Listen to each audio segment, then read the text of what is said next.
Have you ever pondered the workings of the British government? A question that may seem complex, yet holds within it the essence of the United Kingdom's democratic process.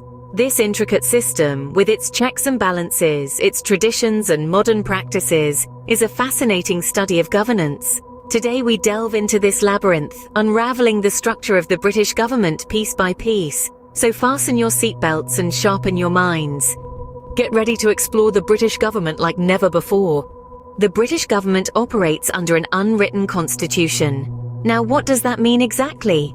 An unwritten constitution, unlike its written counterpart, is not a single definitive document. Instead, it's a collection of various statutes, legal documents, practices, and conventions that have evolved over centuries. It's not etched in stone, but rather, it's like a living, breathing entity that changes with the passage of time. This is quite different from countries like the United States, where the Constitution is a written document outlining the structure of the government and the rights of the people in clear, unambiguous terms. In Britain, there's a lot more interpretation involved, a lot more flexibility, and a lot more room for tradition and convention to play a role. That being said, the British Constitution, unwritten as it may be, is not without its pillars.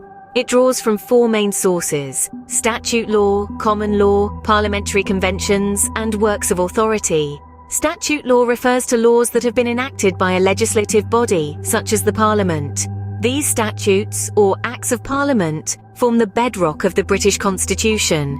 Then there's common law, a body of laws derived from judgments and precedents set by courts over the years. This is law created not by lawmakers but by judges, and it plays a crucial role in shaping the Constitution. Parliamentary conventions are another source. These unwritten rules have been followed for so long that they have become part of the constitutional fabric. They guide the behaviour of the government, the monarch, and the Parliament. Lastly, there are works of authority. These are texts written by constitutional experts which help interpret the Constitution and understand its nuances. Together, these four sources form the backbone of the British Constitution, giving it its unique character and flexibility. They allow it to adapt and evolve with the changing times, ensuring that the government remains responsive and relevant. So, the flexible nature of the British Constitution allows for the dynamic evolution of the government. At the very top of the British government is the Crown.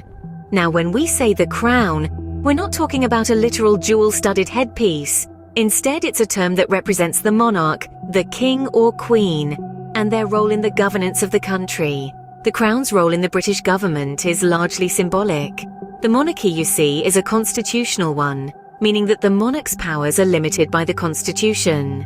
They're not making the day-to-day decisions that run the country, but they do have several important responsibilities.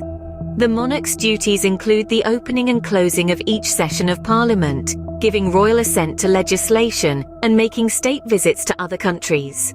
They also perform ceremonial duties, such as the bestowing of honours and titles. These tasks may seem ceremonial, but they're essential to the functioning of the British government. Now, let's talk about the royal prerogative.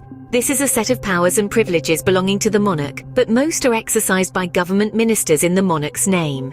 These include issuing or withdrawing passports, declaring war, and appointing and dismissing ministers.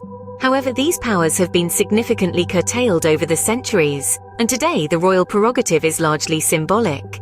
You might be wondering, why keep the monarchy if it's mostly symbolic? Well, the monarchy serves as a unifying figurehead. It provides continuity in times of political change and a sense of national identity. The monarch's role, while largely ceremonial, is about more than just tradition. It's about representing the nation, both at home and abroad. So, while the Crown doesn't hold the reins of power in the way it did hundreds of years ago, it still has a significant role. It symbolizes the unity and history of the nation, and the monarch carries out duties that uphold the functioning of the government. The Crown, though mostly ceremonial, remains a vital part of the British government. The British government's legislative power resides in the Parliament, which consists of two houses. These houses, known as the House of Commons and the House of Lords, function as the heart of the United Kingdom's governance, each with its own distinct roles and powers. Together, they breathe life into the democratic processes that shape the nation. Let's start with the House of Commons. This is the lower house, and yet it's the primary legislative body. It's composed of members of parliament or MPs who are elected by the public in general elections. The role of these MPs? They represent their constituents, propose new laws, and scrutinize government policies. The leader of the party with the most seats in the House of Commons becomes the Prime Minister, who is then responsible for forming a government. From debating the issues of the day to voting on proposed laws, the House of Commons is where the real political battles take place. Now let's turn to the House of Lords. This is the upper house, and it plays a complementary role to the House of Commons. It's made up of life peers, bishops, and hereditary peers. But unlike the House of Commons, the members of the House of Lords aren't elected. They're appointed or inherit their seats.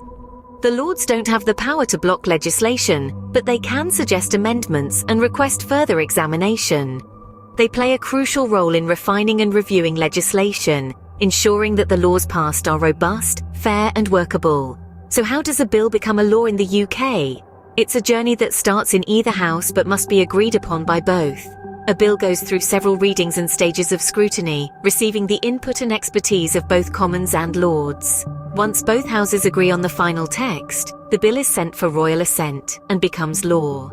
These two houses work together to pass laws that govern the nation. From the bustling debates in the Commons to the meticulous review in the Lords, the Houses of Parliament embody the spirit of British democracy. The executive and judiciary are two other pillars of the British government. Let's delve into the workings of these crucial components, starting with the executive. The executive, in British government terms, refers to those who are responsible for implementing and administering the laws of the land.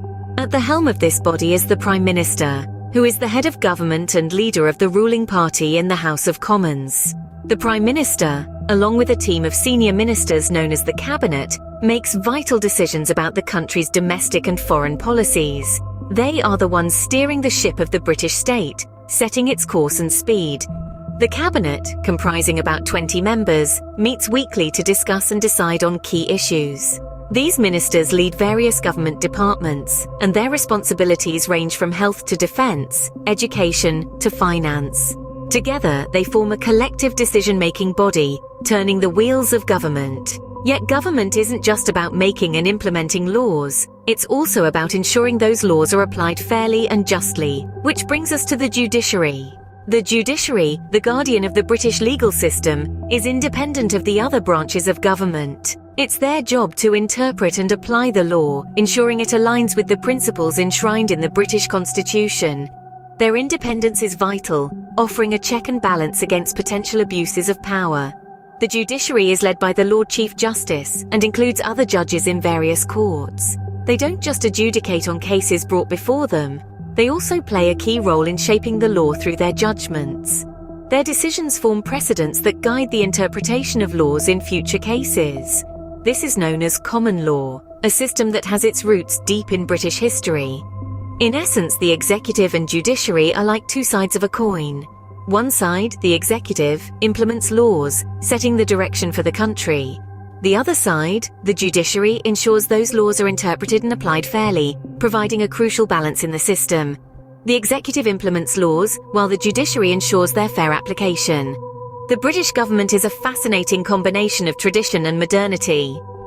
As we've seen, it's a web of intricacies woven over centuries, each strand holding its own significance. At the heart of it all, we find the unwritten constitution. Unlike many nations, Britain doesn't have a single document outlining its governmental structure. Instead, it's a blend of statutes, conventions, judicial decisions, and works of authority, all contributing to the formation of a flexible and evolving system. Then we have the Crown, a symbol of continuity and stability. The Crown's role is largely ceremonial today, yet it represents the unity of the nation, and its presence is felt in the functioning of the government. The bicameral parliament, composed of the House of Lords and the House of Commons, is another key part of the structure. It's here that the laws of the land are debated, scrutinised and passed. The two houses work in tandem to ensure a balance of power and thoughtful legislation. Lastly, we looked at the executive and the judiciary. The executive, led by the Prime Minister, is responsible for implementing laws and running the country, while the independent judiciary protects the rights of citizens and ensures the rule of law. So, there you have it, a brief overview of the British government. Understanding its structure helps us appreciate the complexity and elegance of the British government.